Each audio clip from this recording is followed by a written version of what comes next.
नमस्ते दोस्तों, तो आज आपको एक बड़ी ही अनोखी कहानी सुनाऊंगा जिसमें गरुड़ पुराण की अचंभित कर देने वाली कहानियां को विस्तार में बताऊंगा। तो कृपा करके कहानी पूरा देखें तथा हमारी चैनल पर नए हैं तो चैनल सब्सक्राइब करने का कष्ट करें। धन्यवाद। तो सुनिए। मत्स्य अवतार भगवान विष्णु के प्रथम अवतार है। मछली के रूप में अवतार लेकर भगवान विष्णु ने एक ऋषि को सब प्रकार के जीव जंतु एकत्रित करने के लिए कहा और पृथ्वी जब जल में डूब रही थी तब मत्स्य अवतार में भगवान ने उस ऋषि की नाव की रक्षा की। इसके पश्चात ब्रह्मा ने पुनः जीवन का निर्माण किया। एक दूसरी मान्यता के अनुसार एक राक्षस ने जब वेदों को चुराकर सागर की अथाह गहराई में छुपा दिया तब भगवान विष्णु ने मत्स्य रूप धारण करके वेदों को प्राप्त किया और उन्हें पुनः स्थापित किया। मत्स्य अवतार की कथा। एक बार ब्रह्मा जी की असावधानी के कारण एक बहुत बड़े दैत्य ने वेदों को चुरा लिया। उस दैत्य का नाम हयग्रीव था। वेदों को चुरा लिए जाने के कारण ज्ञान लुप्त हो गया। चारों ओर अज्ञानता का अंधकार फैल गया और पाप तथा अधर्म का बोलबाला हो गया। तब भगवान विष्णु ने धर्म की रक्षा के लिए मत्स्य रूप धारण करके हयग्रीव का वध किया और वेदों की रक्षा की। भगवान ने मत्स्य का रूप किस प्रकार धारण किया, इसकी विस्मयकारिणी कथा इस प्रकार है। कल्पांत के पूर्व एक पुण्यात्मा राजा तप कर रहा था। राजा का नाम सत्यव्रत था। सत्यव्रत पुण्यात्मा तो था ही, बड़े उदार हृदय का भी था। प्रभात का समय था, सूर्योदय हो चुका था। सत्यव्रत कृतमाला नदी में स्नान कर रहा था। उसने स्नान करने के पश्चात जब तर्पण के लिए अंजलि में जल लिया तो अंजलि में जल के साथ एक छोटी सी मछली भी आ गई। सत्यव्रत ने मछली को नदी के जल में छोड़ दिया। मछली बोली, राजन, जल के बड़े बड़े जीव छोटे छोटे जीवों को मारकर खा जाते हैं। अवश्य कोई बड़ा जीव मुझे भी मारकर खा जाएगा। कृपा करके मेरे प्राणों की रक्षा कीजिए। सत्यव्रत के हृदय में दया उत्पन्न हो उठी। उसने मछली को जल से भरे हुए अपने कमंडलू में डाल लिया। तभी एक आश्चर्यजनक घटना घटी। एक रात में मछली का शरीर इतना बढ़ गया कि कमंडलू उसके रहने के लिए छोटा पड़ने लगा। दूसरे दिन मछली सत्यव्रत से बोली, राजन, मेरे रहने के लिए कोई दूसरा स्थान ढूंढिए क्योंकि मेरा शरीर बढ़ गया है। मुझे घूमने फिरने में बड़ा कष्ट होता है। सत्यव्रत ने मछली को कमंडलू से निकालकर पानी से भरे हुए मटके में रख दिया। यहाँ भी मछली का शरीर रात भर में ही मटके में इतना बढ़ गया कि मटका भी उसके रहने के लिए छोटा पड़ गया। दूसरे दिन मछली पुनः सत्यव्रत से बोली, राजन, मेरे रहने के लिए कहीं और प्रबंध कीजिए क्योंकि मटका भी मेरे रहने के लिए छोटा पड़ रहा है।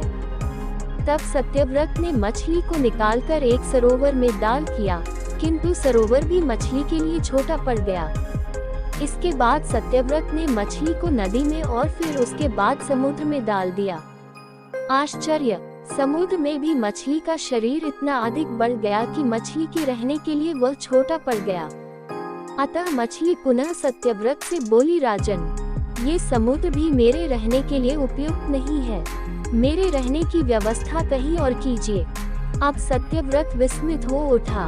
उसने आज तक ऐसी मछली कभी नहीं देखी थी। वह विस्मय भरे स्वर में बोला, मेरी बुद्धि को विस्मय के सागर में डुबो देने वाले आप कौन हैं? मत्स्य रूपधारी श्रीहरि ने उत्तर दिया, राजन, हयग्रीव नामक दैत्य ने वेदों को चुरा लिया है। जगत में चारों ओर अज्ञान और अधर्म का अंधकार फैला हुआ है।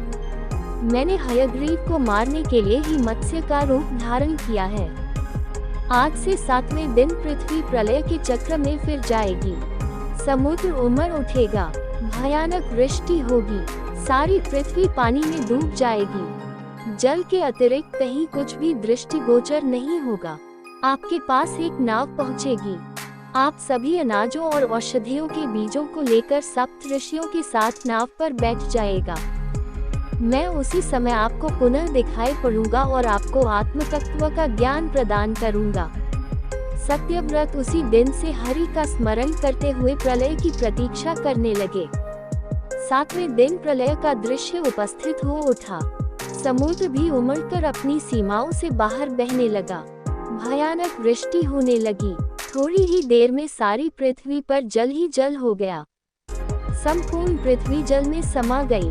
उसी समय एक नाव दिखाई पड़ी। सत्यव्रत सप्त ऋषियों के साथ उस नाव पर बैठ गए। उन्होंने नाव के ऊपर संपूर्ण अनाजों और औषधियों के बीज भी भर लिए। नाव प्रलय के सागर में तैरने लगी। प्रलय के उस सागर में उस नाव के अतिरिक्त कहीं भी कुछ भी नहीं दिखाई दे रहा था। सहसा मत्स्य रूपी भगवान प्रलय के सागर में दिखाई पड़े। सत्यव्रत और सप्तऋषि गण मत्स्य रूपी भगवान की प्रार्थना करने लगे। भगवान से आत्मज्ञान पाकर सत्यव्रत का जीवन धन्य हो उठा। वे जीते जी ही जीवन मुक्त हो गए। प्रलय का प्रकोप शांत होने पर मत्स्य रूपी भगवान ने हयग्रीव को मारकर उससे वेद छीन लिए। भगवान ने ब्रह्मा जी को पुनः वेद दे दिए। इस प्रकार भगवान ने मत्स्य रूप धारण करके वेदों का उद्धार तो किया ही, साथ ही संसार के प्राणियों का भी अमित कल्याण किया। अब आप जानिए शरीर त्यागने के बाद कहाँ जाती है आत्मा। गरुड़ पुराण जो मरने के पश्चात आत्मा के साथ होने वाले व्यवहार की व्याख्या करता है, उसके अनुसार जब आत्मा शरीर छोड़ती है तो उसे 2 यमदूत लेने आते हैं। मानव अपने जीवन में जो कर्म करता है, यमदूत उसे उसके अनुसार अपने साथ ले जाते हैं। अगर मरने वाला सज्जन है, पुण्यात्मा है, तो उसके प्राण निकलने में कोई पीड़ा नहीं होती है, लेकिन अगर वो दुराचारी या पापी हो तो उसे पीड़ा सहनी पड़ती है। गरुड़ पुराण में यह उल्लेख भी मिलता है कि मृत्यु के बाद आत्मा को यमदूत केवल 24 घंटों के लिए ही ले जाते हैं और इन 24 घंटों के दौरान आत्मा दिखाया जाता है कि उसने कितने पाप और कितने पुण्य किए हैं। इसके बाद आत्मा को फिर उसी घर में छोड़ दिया जाता है जहां उसने शरीर का त्याग किया था। इसके बाद 13 दिन के उत्तर कार्यों तक वह वहीं रहता है। 13 दिन बाद वह फिर यमलोक की यात्रा करता है। पुराणों के अनुसार जब भी कोई मनुष्य मरता है और आत्मा शरीर को त्याग कर यात्रा प्रारंभ करती है तो इस दौरान उसे 3 प्रकार के मार्ग मिलते हैं। उस आत्मा को किस मार्ग पर चलाया जाएगा ये केवल उसके कर्मों पर निर्भर करता है। ये 3 मार्ग हैं: अर्ची मार्ग, धूम मार्ग और उत्पत्ति विनाश मार्ग। अर्ची मार्ग ब्रह्मलोक और देवलोक की यात्रा के लिए होता है, वहीं धूम मार्ग पितृलोक की यात्रा पर ले जाता है और उत्पत्ति विनाश मार्ग नरक की यात्रा के लिए है। अब एक और रोचक भरी कहानी सुनिए। पुराण साहित्य में गरुड़ पुराण का प्रमुख स्थान है। सनातन धर्म में यह मान्यता है कि मृत्यु के पश्चात गरुड़ पुराण कराने से जीव को वैकुंठ लोक की प्राप्ति हो जाती है। गरुड़ पुराण में 19,000 श्लोक हैं, किंतु वर्तमान में कुल 7,000 श्लोक ही प्राप्त होते हैं। प्रेत योनि को भोग रहे व्यक्ति के निमित्त गरुड़ पुराण करवाने से उसे आत्म शांति प्राप्त होती है और वह प्रेत योनि से मुक्त हो जाता है। गरुड़ पुराण में प्रेत योनि एवं नरक से बचने के उपाय बताए गए हैं। इनमें प्रमुख उपाय दान, दक्षिणा, पिंडदान, श्राद्ध कर्म आदि बताए गए हैं। मस्त आत्मा की सद्गति हेतु पिंड दान आदि एवं श्राद्ध कर्म अत्यंत आवश्यक है और यह उपाय पुत्र के द्वारा अपने मस्तक पिता के लिए है, क्योंकि पुत्र ही तर्पण या पिंड दान करके पुण्यनामक नरक से पिता को बचाता है। पुत्र का मुख देखकर पिता पैश ऋण से मुक्त हो जाता है। मृत्यु के बाद क्या होता है? यह एक ऐसा प्रश्न है जिसका उत्तर जानने की इच्छा सभी को होती है और सभी अपने अपने तरीके से इसका उत्तर भी देते हैं। गरुड़ पुराण भी इसी प्रश्न का उत्तर देता है। मनुष्य अपने जीवन में शुभ, अशुभ, पाप, पुण्य, नैतिक, अनैतिक जो भी कर्म करता है, गरुड़ पुराण ने उसे 3 भागों में विभक्त किया है। पहली अवस्था में मनुष्य अपने शुभ, अशुभ, अच्छे बुरे कर्मों को इसी लोक में भोग लेता है। दूसरी अवस्था में मृत्यु के उपरांत मनुष्य विभिन्न 84 लाख योनियों में से किसी एक में अपने कर्म के अनुसार जन्म लेता है। तीसरी अवस्था में वह अपने कर्मों के अनुसार स्वर्ग और नरक को प्राप्त करता है। गरुड़ पुराण के अनुसार जो दूसरे की संपत्ति को हड़पता है, मित्र से विश्वासघात करता है, ब्राह्मणों की संपत्ति से अपना पालन करता है, मंदिर से धन चुराता है, पराई स्त्री या पर पुरुष से व्यभिचार करता है, निर्बल को सताता है, जो अपनी निर्दोष माता, बहन, पुत्री, स्त्री, पुत्र, वधू, पुत्र इन्हें बिना किसी कारण के त्यागता है, उसे भयंकर नरक योनि में जाना पड़ता है एवं उसकी कभी मुक्ति नहीं होती है। इस संसार में भी ऐसे पापी व्यक्ति को अनेक रोग एवं कष्ट घेर लेते हैं। व्यापार में हानि, घर में कलह, कष्टी हानि, ज्वर, संतान मृत्यु आदि दुख से वह जीवन भर दुखी रहता है। अंत समय उसका बड़ा कष्ट में होता है तथा मरने के पश्चात वह भयंकर प्रेत योनि में चला जाता है। शीघ्रं प्रचल दुष्टात्मन गतोऽसित्वं यमायलं कुंभीपाका दिनरकात्वं नेष्यामश्च माचम। गरुड़ पुराण। दुष्ट एवं पापी व्यक्ति को यमदूत पकड़कर कुंभीपाक आदि नरकों में कोड़े मारते हुए घसीटते हुए ले चलते हैं। वहाँ यमदूत उसे पाश में बांध देते हैं। वह भूख प्यास से अत्यधिक व्याकुल और विकल होकर दुख सहन करते हुए रोता है। उस समय मृत्यु काल में देह दान अथवा स्वजनों द्वारा मृत्यु के समय दिए पिंडों को वह खाता है, तब भी उसकी तृप्ति नहीं होती। पिंड दान देने पर भी वह भूख एवं प्यास से व्याकुल लगता है। मांस भक्षण करने वाले व्यक्ति को नरक में वे सभी जीव मिलते हैं जिनका उसने मांस भक्षण किया था, और वे वहां उसके मांस को नोचते रहते हैं तथा वह कई कल्पों तक प्रेत योनि में भटकता रहता है। जब ऋषि के श्राप से प्रेरित तक्षक नाग राजा परीक्षित को डसने जा रहा था, तब मार्ग में महर्षि कश्यप से उनकी भेंट हुई। तक्षक ने ब्राह्मण का वेश बनाया और पूछा, महाराज, आप इतनी उतावली में कहाँ जा रहे हो? तब ऋषि कश्यप ने कहा कि तक्षक नाग राजा परीक्षित को डसने जा रहा है और मेरे पास ऐसी विद्या है कि मैं राजा परीक्षित को पुनः जीवन दान दे दूंगा। तक्षक ने सुना तो अपना परिचय दिया। कहा, ऋषिवर, मैं ही तक्षक हूँ और मेरे विष का प्रभाव है कि कोई आज तक मेरे विष से बच नहीं सका। तब ऋषि कश्यप ने कहा कि मैं अपनी मंत्र शक्ति से राजा परीक्षित को फिर से जीवित कर दूंगा। इस पर तक्षक ने कहा, यदि ऐसी बात है तो आप इस वृक्ष को हरा भरा करके दिखाए, मैं इसे डसकर भस्म कर देता हूँ। जो तक्षक नाग ने हरे भरे वृक्ष को डंस मारा, त्यों ही वह हरा भरा वृक्ष विष के दुष्प्रभाव से जलकर राख हो गया। तब ऋषि कश्यप ने अपने कमंडल से अपने हाथ में जल लेकर वृक्ष की राख में छींटा मारा तो वह वृक्ष अपने स्थान पर फिर से हरा भरा होकर अपने स्थान पर खड़ा हो गया। तक्षक को बड़ा आश्चर्य हुआ और पूछा, ऋषिवर, आप वहाँ किस कारण से जा रहे हैं? इस पर ऋषि कश्यप ने बताया कि मैं राजा परीक्षित के प्राणों की रक्षा करूंगा तो मुझे बहुत सा धन मिलेगा। तक्षक ने ऋषि कश्यप को संभावना से ज्यादा धन देकर विदा करना चाहा, लेकिन ऋषि कश्यप ने यह उचित नहीं समझा और नहीं माने। वहां पर तक्षक ने ऋषि कश्यप को गरुड़ पुराण की कथा सुनाई, जिससे ऋषि कश्यप को ज्ञान हुआ कि जिसने जो कर्म किया वह अवश्य ही भोगना पड़ेगा और किसी के बचाने से कोई बच नहीं सकता। इस प्रकार से ऋषि कश्यप बहुत सा धन लेकर वहीं से विदा हो गए। वास्तव में गरुड़ पुराण सुनने से मनुष्य को सच्चे ज्ञान एवं वैराग्य की प्राप्ति होती है और वह बुरे कर्म करने से बचता है तथा जीवन का यथार्थ ज्ञान उसे मिलता है। इस पुराण में महर्षि कश्यप और तक्षक नाग को लेकर एक कथा है। 18 महापुराणों में विष्णु पुराण का आकार सबसे छोटा है, किंतु इसका महत्व प्राचीन समय से ही बहुत अधिक माना गया है। संस्कृत विद्वानों की दृष्टि में इसकी भाषा ऊंचे दर्जे की, साहित्यिक, काव्यमय गुणों से संपन्न और प्रसादमयी मानी गई है। इस पुराण में भूमंडल का स्वरूप, ज्योतिष, राजवंशों का इतिहास, कृष्ण चरित्र आदि विषयों को बड़े तार्किक ढंग से प्रस्तुत किया गया है। खंडन मंडन की प्रवृत्ति से यह पुराण मुक्त है। धार्मिक तत्वों का सरल और सुबोध शैली में वर्णन किया गया है।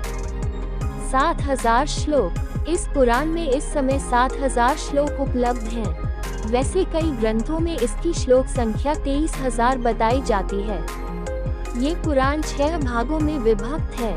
प्रहलाद को गोद में बिठाकर बैठी होलिका पहले भाग में सर्ग अथवा सृष्टि की उत्पत्ति, काल का स्वरूप और ध्रुव, पृथु तथा प्रहलाद की कथाएं दी गई हैं। दूसरे भाग में लोकों के स्वरूप, पृथ्वी के 9 खंडों, ग्रह नक्षत्र, ज्योतिष आदि का वर्णन है। तीसरे भाग में मनवंतर, वेदों की शाखाओं का विस्तार, गृहस्थ धर्म और श्राद्ध विधि आदि का उल्लेख है। चौथे भाग में सूर्य वंश और चंद्र वंश के राजागण तथा उनकी वंशावलियों का वर्णन है। 5वें भाग में श्री कृष्ण चरित्र और उनकी लीलाओं का वर्णन है, जबकि छठे भाग में प्रलय तथा मोक्ष का उल्लेख है। विष्णु पुराण में पुराणों के 5 लक्षणों अथवा वर्ण्य विषयों सर्ग, प्रतिसर्ग, वंश, मनवंतर और वंशानुचरित का वर्णन है। सभी विषयों का सानुपातिक उल्लेख किया गया है। बीच बीच में अध्यात्म, विवेचन, कलिकर्म और सदाचार आदि पर भी प्रकाश डाला गया है। रचनाकार पराशर ऋषि। इस पुराण के रचनाकार पराशर ऋषि थे। ये महर्षि वशिष्ठ के पौत्र थे। इस पुराण में पृथु, ध्रुव और प्रहलाद के प्रसंग अत्यंत रोचक हैं। पृथु के वर्णन में धरती को समतल करके कृषि कर्म करने की प्रेरणा दी गई है। कृषि व्यवस्था को चुस्त दुरुस्त करने पर जोर दिया गया है। घर परिवार, ग्राम, नगर, दुर्ग आदि की नींव डालकर परिवारों को सुरक्षा प्रदान करने की बात कही गई है। इसी कारण धरती को पृथ्वी नाम दिया गया। ध्रुव के आख्यान में सांसारिक सुख, ऐश्वर्य, धन संपत्ति आदि को क्षण भंगुर अर्थात नाशवान समझकर आत्मिक उत्कर्ष की प्रेरणा दी गई है।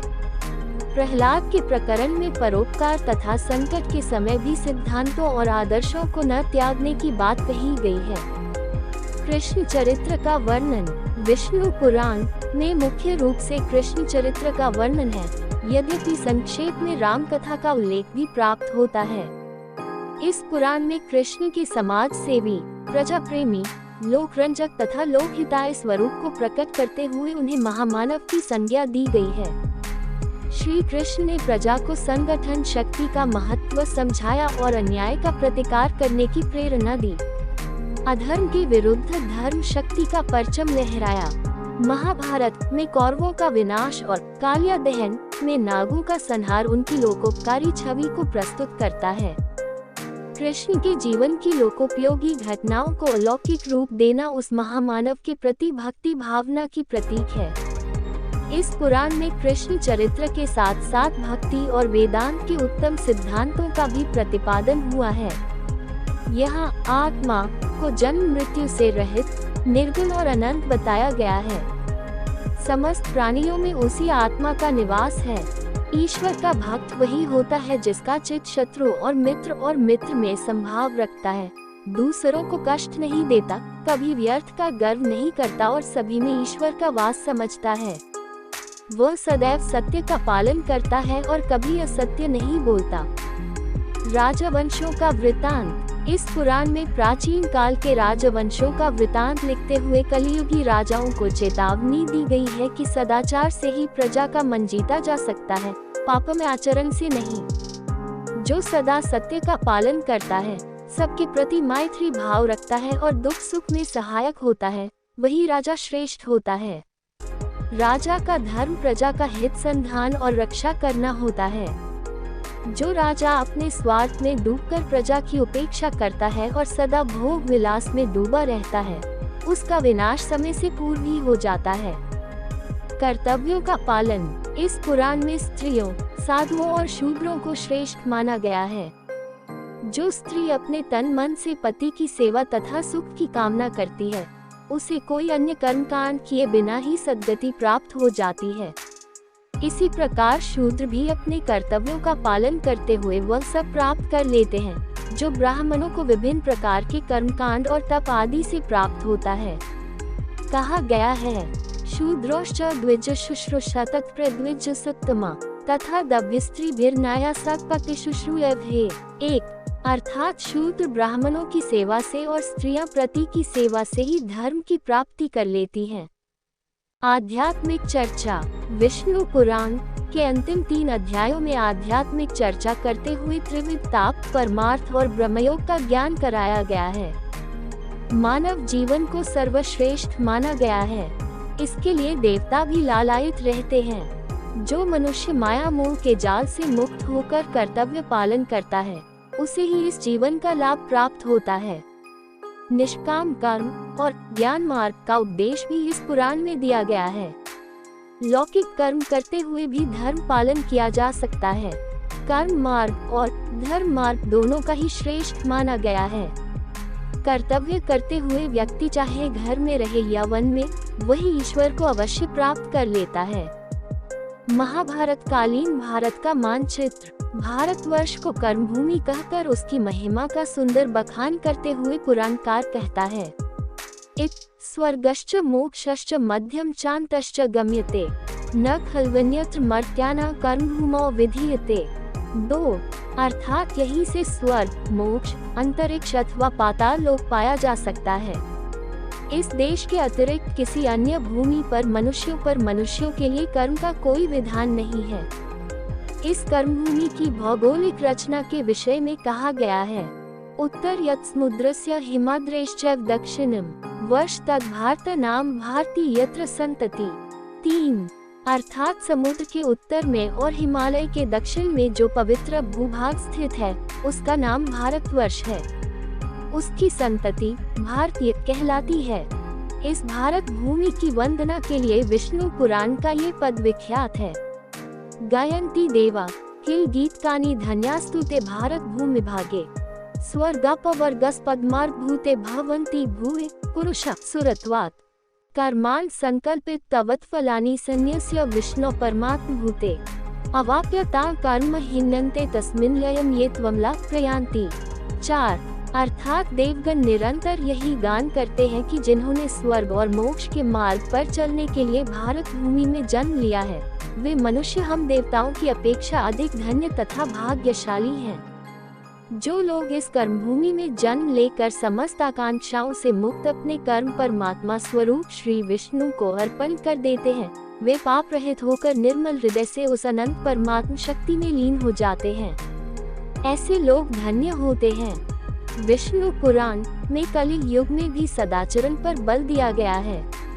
इसका आकार छोटा अवश्य है, परंतु मानवीय हित की दृष्टि से यह पुराण अत्यंत लोकप्रिय और महत्वपूर्ण है।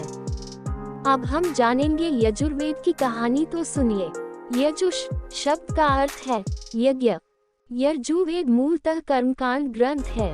इसकी रचना कुरुक्षेत्र में मानी जाती है। यजुर्वेद में आर्यों की धार्मिक एवं सामाजिक जीवन की झांकी मिलती है। इस ग्रंथ से पता चलता है कि आर्य सप्तसैंधव से आगे बढ़ गए थे और वे प्राकृतिक पूजा के प्रति उदासीन होने लगे थे। यजुर्वेद के मंत्रों का उच्चारण अध्वर्य नामक पुरोहित करता था। इस वेद में अनेक प्रकार के यज्ञों को संपन्न करने की विधियों का उल्लेख है। ये गद्य तथा पद्य दोनों में लिखा गया है। गद्य को यजुष कहा गया है। यजुर्वेद का अंतिम अध्याय ईशावास्य उपनिषद है, जिसका संबंध आध्यात्मिक चिंतन से है। उपनिषदों में ये लघु उपनिषद आदिम माना जाता है, क्योंकि इसे छोड़कर कोई भी अन्य उपनिषद संहिता का भाग नहीं है। यजुर्वेद के 2 मुख्य भाग हैं।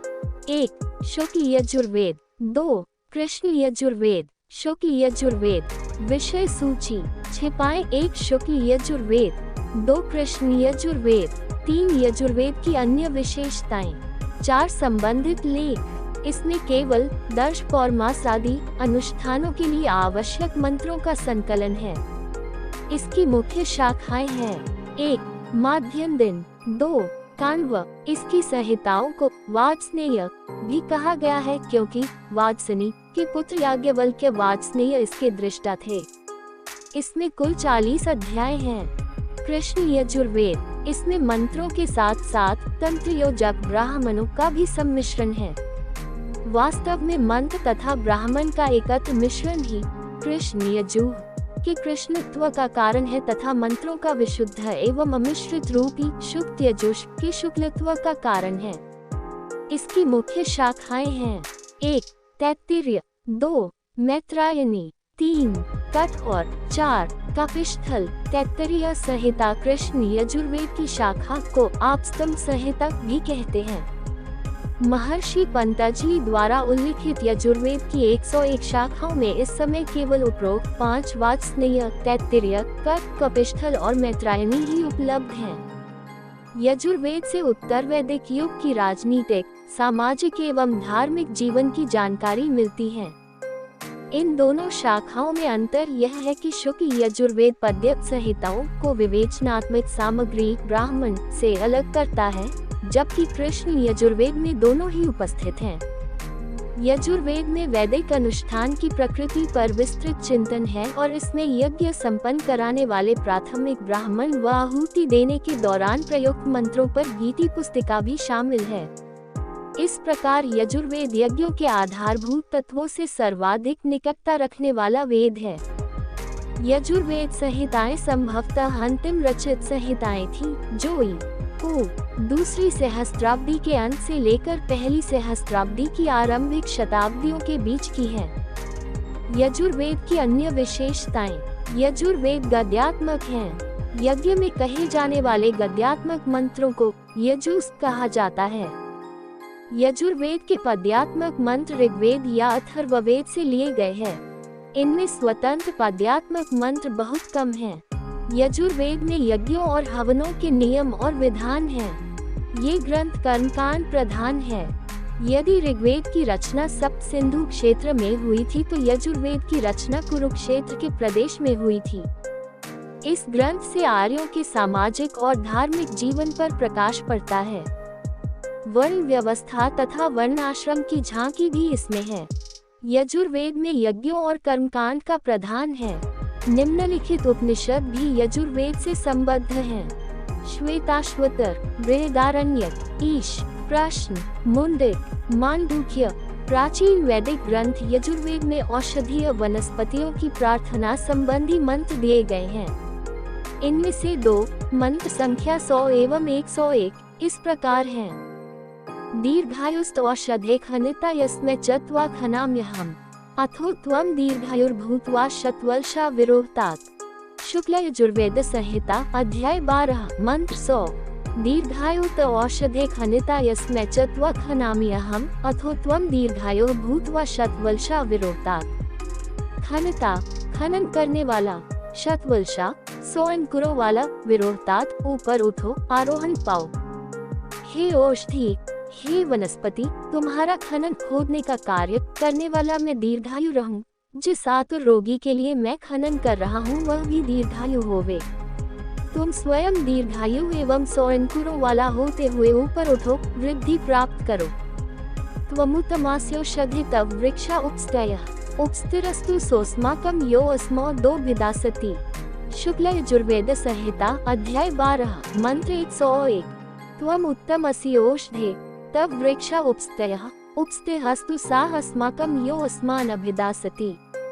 उपस्तयः उपकार हेतु स्थित बहुवचन, उपस्तेह उपकार हेतु स्थित एकवचन, अभिदासति हानि पहुंचाता है। हे औषधि, तुम उत्तम हो, उपकारी हो। तुम्हारे सन्निकट लता, गुल, झाड़ी, वृक्ष आदि अन्य वनस्पतियां तुम्हारा उपकार करने वाले होवे, अर्थात तुम्हारी वृद्धि में सहायक होवे। हमारी यह भी प्रार्थना है कि जो हमारा उपकार करने का विचार करता हो, जो हमें हानि पहुंचा रहा हो, वह भी हमारी उपकारी बने, हमारे लाभ में सहायक होवे। इन मंत्रों के निहितार्थ से ऐसा प्रतीत होता है कि वैदिक ऋषिवृंद वनस्पतियों के औषधीय गुणों से परिचित थे और वे मन में प्रार्थना तथा कृतज्ञता का भाव लिए हुए ही वनस्पतियों को प्रयोग में लेते थे। वे उन औषधीय वनस्पतियों को संरक्षित रखने के प्रति सचेत थे। वे उन्हें समूल नष्ट नहीं करते थे, बल्कि दोबारा पनपने और निर्बाध रूप से वृद्धि पाने के लिए उसका आवश्यक अंश छोड़ देते थे। कदाचित आज की तरह त्वरित लाभ में उन उपयोगी वनस्पतियों को उजाड़ने से बचते थे। वे ऋषिगण कदाचित ये भी जानते थे कि वे वनस्पतियां एक दूसरे का पोषण भी करती हैं। ये तो आज के वनस्पति विज्ञानी भी मानते हैं कि मोनोकल्चर बहुधा दीर्घकाल में लाभदायक सिद्ध होता है। मोनोकल्चर यानी एक ही प्रजाति की वनस्पतियों को किसी भूखंड पर उगाना। कई वनस्पतियां एक दूसरे के सानिध्य में ही ठीक से पनप पाती हैं। इन औषधियों का सेवन मानसिक स्वास्थ्य के लिए भी उपयोगी माना जाता था। इसीलिए ऋषिजन प्रार्थना करते थे कि इनके प्रभाव से जो हमसे द्वेष रखता हो उसकी भी मति बदल जाए और वह भी हमारे प्रति हित की भावना रखने लगे। एक स्वस्थ तथा सभ्य समाज के निर्माण में परस्पर उपकार की भावना का होना आवश्यक है। इस कार्य में भी औषधीय वनस्पतियों की भूमिका है। ये वैदिक चिंतकों की मान्यता रही होगी और उन औषधियों का संरक्षण वे अपना कर्तव्य मानते होंगे। इसी प्रकार के विचार इन मंत्रों में प्रतिबिंबित होते हैं। यजुर्वेद में व्रत की बहुत सुंदर परिभाषा दी गई है। अग्ने व्रतप्ते व्रत चरिष्यामि तच्छ केयम तन्मे राध्यताम इदम अहम अनृतात् सत्यम उपैमि। यजु अर्थात हे अग्निस्वरूप व्रतप्ते सत्यव्रत पारायण साधक पुरुषों के पालन पोषक परमपिता परमेश्वर, मैं भी व्रत धारण करना चाहता हूँ। आपकी कृपा से मैं अपने उस व्रत का पालन कर सकूं। मेरा यह व्रत सफल सिद्ध हो। मेरा व्रत है कि मैं मिथ्याचारों को छोड़कर सत्य को प्राप्त करता हूँ। इस वेद मंत्र में परमपिता परमेश्वर को व्रतप्ते कहा गया, अर्थात सत्याचरण करने वाले सदाचारियों का पालक पोषक रक्षक कहा गया। सत्य स्वरूप ईश्वर सत्य के व्रत को धारण करने वाले साधकों व्रतियों का, अर्थात ईश्वर के सत्य स्वरूप को जान मान कर पालन करने वालों का पालक पोषक रक्षक है। अतः व्रत धारण करने वाला मनुष्य असत्य को छोड़कर सत्य को धारण करने का संकल्प ले, इसी का नाम व्रत है। देव दयानंद ने आर्य समाज के नियमों में असत्य को छोड़ने और सत्य के ग्रहण करने के लिए सदा उद्यत रहना चाहिए लिखकर मानव जीवन में सदा व्रत धारण करने की प्रेरणा दी। वेद सब सत्य विद्याएं की पुस्तक है, ऐसा कहकर देव दयानंद ने वेदानुकूल जीवन यापन को व्रत धारण करने की श्रेणी में रखा है। इस प्रकार व्रत का यौगिक अर्थ है असत्य को त्याग कर सत्य को ग्रहण करना और वेदानुकूल जीवन यापन करना। संस्कृत के एक कवि ने व्रत या उपवास की सुंदर परिभाषा दी है। उपाव्रतस्य पापेभ्यो यस्तु वासो गुणैः सह उपवासः स विषय न तु कायस्य शोषणम्, अर्थात पाप असत्य में निवृत्त होकर अपने में सत्य गुणों का धारण करना, इसको ही व्रत व उपवास कहते हैं। शरीर को भूख से सुखाने का नाम उपवास नहीं है।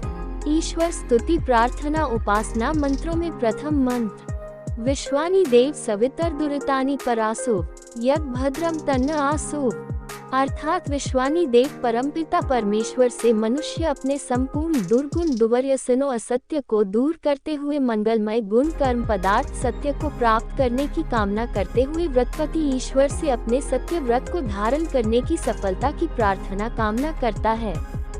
यजुर्वेद में आदेश है व्रत कृणुत यजु 4/11, अर्थात व्रत धारण करो व्रती बनो। अब प्रश्न उठता है कि मनुष्य जीवन में असत्य को छोड़कर सत्य को ग्रहण करता हुआ किस प्रकार के व्रत धारण करे। मनुष्य जीवन में सभी संभव दुर्व्यसनों बीड़ी सिगरेट शराब मांस जुआ झूठ आदि को त्याग कर सदाचारी बनने का व्रत ले। देश सेवा परोपकार ब्रह्मचर्य कर्तव्य पालन विद्याभ्यास वेदाध्ययन संध्या स्वाध्याय आदि का व्रत ले। इस प्रकार यदि मनुष्य जीवन में 2-4 व्रतों को भी धारण कर ले तो निश्चित रूप से उसका जीवन सफल हो जाएगा। जो नर यज्ञ हवन करते हैं पर में वे सुख पाते हैं, पर उपकार में रत रहते हैं, श्रेष्ठ कर्म से यश पाते हैं। धर्म मार्ग ईश्वर ने दिखाया सत्य न्याय से युक्त वही है, वही शुभ चिंतक है, सबका पुरुषार्थ मात्र का स्रोत वही है। जैसा कर्म जीव करता है वैसा ही प्रतिफल पाता है। दुष्ट कर्म का प्रतिफल दुख है, मनुष्य इसी से दुख पाता है। ईश्वर का आदेश यही है दुष्ट बुद्धि का त्याग हम करें, प्रेरित होकर फिर सतपथ पर हर मानव का दुख हरें। वेद ज्ञान के द्वारा मानव श्रेष्ठ मार्ग का बने सृजेता, सत्कर्मों के माध्यम से वह शत्रु जीत कर बने विजेता। सृष्टि ब्रह्म की अद्भुत अनुपम सूर्य जगत को करे प्रकाशित, वसुधा होती पुष्ट वायु से यह धरती हमसे हो रक्षित। नर पाए आरोग्य यज्ञ से व्याधि नाश हो यश विस्तार, पूर्ण आयु ले जिए धरा पर सुख समृद्धि सतत हो सार। दुष्ट बुद्धि नर पीड़ा पाते निम्न योनियों में जाते हैं, सत्य धर्म के पथिक संत ही कष्ट क्लेश से बच पाते हैं। माता पिता शत ऋतु सम होते देते हैं उत्तम उपदेश, उन्हें नित्य संतुष्ट रखे हम पाए सदा सुखद संदेश।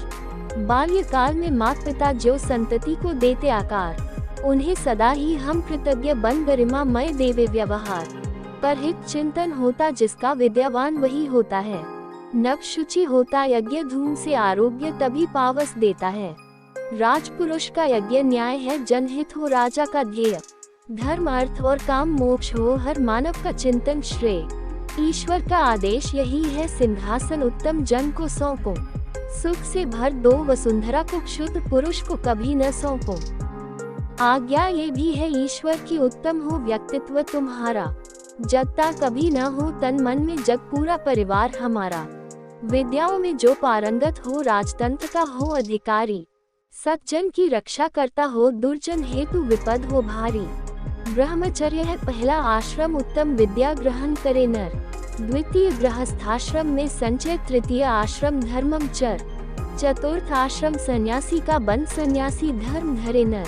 वेद गिरा का करे प्रकाश, तब मेटे आलोक प्रभाधर। सुख वैभव यदि नर चाहे तो निज स्वभाव स्तर अनुरूप, निज इच्छा से विवाह कर ले, मोद मनाए निज स्वरूप। जो पश्चिम जाकर विद्वज्जन करे वस्तुओं का संधान, नर नारी उत्तम संतति से श्रेष्ठ गुणों के बने निधान। दो ही तीर्थ धरा पर पावन, गुरु सेवा विद्या अद्वितीय, उदधि पार आने जाने में हो समर्थ, जो तीर्थ द्वितीय। सत्य न्याय चहु हो, अलौकिक न्यायासन पर सज्जन हो, दुष्टों को जो दंड दे सके, सिंहासन पर पावन नर हो। सेना नायक वही बने जो धर्म मार्ग का अनुयायी हो, दया रहित हो दुष्टों के प्रति, सज्जन का वह अनुगामी हो। जैसे सेनापति सेना को सूर्य मेघ को वर्धित करता, वैसे ही गुरु सदाचरण से प्राणी मात्र की सेवा करता। सभी लोग जो सूर्य लोक से उत्तम आश्रय पाते हैं, श्रेष्ठ पुरुष वैसा ही आश्रय निज आश्रित को दे जाते हैं। माता पिता निज संतति की जो रक्षा करते प्रेरित करते, अध्यापक भी निज शिष्यों को विद्या से संवर्धित करते। औषधियों से होम जो करता, जग को सुरभित करता है। सर्वाधिक शुभ चिंतक है, जग का महादान वही करता है। गोधन की जो सेवा करता, अति परोपकारी है वह नर। जो भी भावुक पशुपालक है, वास करे सुख वैभव के घर। व्यथित कभी भी आत्मा न हो, नित प्रति इसका ध्यान रखें। वज्रपात न करे किसी पर, बनकर कृतज्ञ निज को परखें। वेद वाद में जो कहते हैं, हम करें उसी का अनुष्ठान। संतति को मौ संस्कारित करती, वैसे ही सबको देवे ज्ञान। पथ औषधि का सेवन करके करे प्रकाशित निज जीवन। विद्वत जन की सेवा करके सेवा भावी बन जाए तन मन। बढ़ जाता है मान, मान से सदा दूसरों को दे मान। मान महत्ता के ज्ञाता को शीर्ष सदृश अति उत्तम मान। आत्मा तन से जब जाती है, वही भाव नित मन में हो। शव के जल जाने पर कोई संस्कार कभी न उसका हो। परमेश्वर है एक, सदा से उपासना हो उसी की प्रतिदिन। कर्म नहीं निष्फल होता है, रहे धर्म में रत छिन पल छिन। ऋग्वेद सदृश हो उत्तम वाणी, यजुर्वेद सम उज्ज्वल मन। हो सामवेद सम प्रांजल प्राण, अथर्ववेद सम हो ये तन। देवो व सविता प्रार्पतु श्रेष्ठ माया कर्मण। सबको उत्पन्न करने वाला देव तुम सबको श्रेष्ठतम कर्म को प्रेरित करे। यहाँ ये प्रेरणा मिलती है कि सबको मिलजुल कर श्रेष्ठतम कर्मों को करना चाहिए, तभी उन्नति संभव है।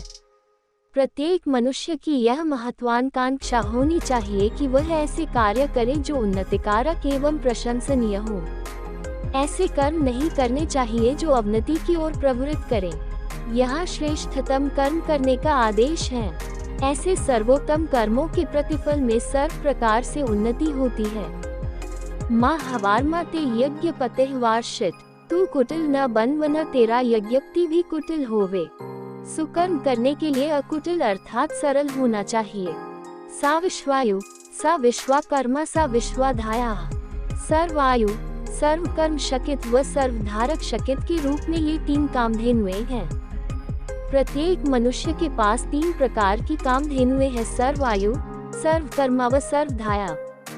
पुराणों में एक प्रकार की गाय की चर्चा आती है जो सब मनोरथों को पूर्ण करती है।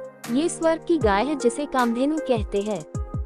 मनुष्य संपूर्ण आयु जो वह भोगता है अर्थात आयु रूपी धेनु को दुहता है। इसी प्रकार जीवन भर कर्म करता है अर्थात सर्वकर्मा नामक गाय को दुहता है और परिणाम स्वरूप पुरुषार्थी कहलाता है। इसी प्रकार जीवन भर धारक शकित के रूप में सर्वधाया नामक गाय को दुहता रहता है, मानो अपनी धारक शकित को बधा रहा हो। अतः स्पष्ट है जीवन भर पूर्ण लगन से प्रयत्न करोगे तभी परम लक्ष्य प्राप्त कर सकोगे अर्थात तीनों प्रकार की कामधेनुओं को भली भांति दो सकोगे। इस धरती पर अधिकतर जीव समूह बनाकर चलते हैं। समूह बनाकर चलने की प्रवृत्ति अपनाने से मन में सुरक्षा का भाव पैदा होता है। मनुष्य का जिस तरह का दैहिक जीवन है उसमें तो उसे हमेशा ही समूह बनाकर चलना ही चाहिए। जिन व्यक्तियों में थोड़ा भी ज्ञान है वह जानते हैं कि मनुष्य को समूह में ही सुरक्षा मिलती है। जब इस धरती पर मनुष्य सीमित में संख्या थे तब वह अन्य जीवों से अपनी प्राण रक्षा के लिए हमेशा ही समूह बनाकर रहते भी थे। जैसे जैसे मनुष्यों की संख्या बढ़ी वैसे अहंकार के भाव ने भी अपने पांव पसार दिए। अब हालत यह है कि राष्ट्र, भाषा, जाति, धर्म और वर्णों के नाम पर अनेक समूह बन गए हैं। उनमें भी ढेर सारे उपसमूह हैं। इन समूहों का नेतृत्व जिन लोगों के हाथ में है वह अपने स्वार्थ के लिए सामान्य सदस्यों का उपयोग करते हैं। आधुनिक युग में भी अनेक मानवीय समूह नस्ल, जाति, देश, भाषा, धर्म के नाम पर बने तो है पर उनमें संघभाव कतई नहीं है। संसार का हर व्यक्ति समूहों का उपयोग तो करना चाहता है पर उसके लिए त्याग कोई नहीं करता। यही कारण है कि पूरे विश्व में सामाजिक, राजनीतिक, आर्थिक तथा धार्मिक क्षेत्रों में भारी तनाव व्याप्त है। यजुर्वेद में कहा गया है कि संभूति च विनाशक च यस्तद्वेदोभेत्सः विनोशेन मृत्यु तीत्वी संभूत्यामृतमश्नुते। हिंदी में भावार्थ जो संघभाव को जानता है वह विनाश एवं मृत्यु के भय से मुक्त हो जाता है। इसके विपरीत जो उसे नहीं जानता वह हमेशा ही संकट को आमंत्रित करता है। वोचमस्तमे नियच्छ देवायुवम।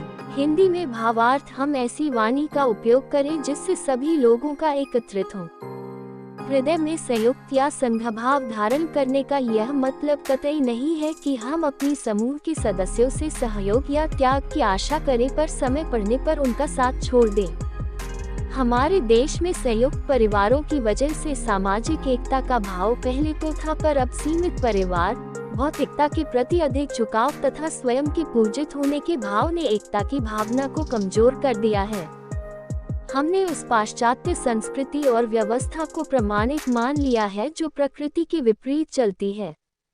हमारा आध्यात्मिक दर्शन व्यक्ति, परिवार, समाज और राष्ट्र के क्रम में चलता जबकि पश्चिम में राष्ट्र, समाज, परिवार और व्यक्ति के क्रम पर आधारित है। हालांकि हमारा आध्यात्मिक दर्शन ये भी मानता है कि जब व्यक्ति स्वयं अपने को संभाल कर बाद समाज के हित के लिए भी काम करे तो वही वास्तविक धर्म है। कहने का अभिप्राय है कि हमें अपनी खुशी के साथ ही अपने साथ जुड़े लोगों के हित के लिए भी काम करना चाहिए। हमारी और भी आध्यात्मिक एवं अनोखी कहानियाँ देखने के लिए हमारे चैनल पर जाएं तथा धार्मिक एवं पौराणिक और भी रोचक भरी कहानियाँ हमारे चैनल पर है। कृपया जाके देखें तथा हमारे चैनल को सब्सक्राइब करके रखें तथा वीडियो अच्छा लगे तो लाइक जरूर करें। धन्यवाद।